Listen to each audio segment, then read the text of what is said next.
জুলাই বিপ্লবের ঘোষণাপত্রে জনমতের প্রতিফলন ঘটাতে ৬ থেকে ১১ জানুয়ারি পর্যন্ত দেশব্যাপী বিশেষ জনসংযোগ কর্মসূচি ঘোষণা করেছে বৈষম্য বিরোধী ছাত্র আন্দোলন ও জাতীয় নাগরিক কমিটি।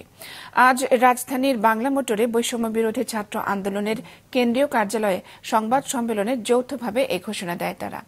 একই সাথে বিপ্লবের ঘোষণাপত্র প্রকাশে সরকারের প্রতি গড়িমসি না করার আহ্বান জানান। বৈষম্য বিরোধী ছাত্র আন্দোলনের আহ্বায়ক হাসনাত আবদুল্লাহ অভিযোগ করেন, প্রোক্লেমেশন অব রেভেলেশন ঘোষণার জন্য সরকার ১৫ দিনের সময় নিলেও এখনও দৃশ্যমান উদ্যোগ নেননি।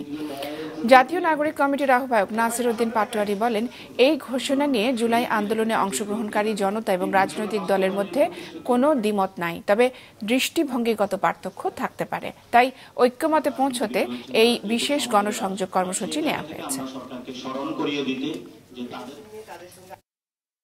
আমরা কর্মসূচি ঘোষণা করছি, যেখানে আমরা মানুষের কাছে লিফলেট বিতরণ করব, আমরা সমাবেশ করব এবং বিভিন্ন মাত্রার জনসংযোগ করব।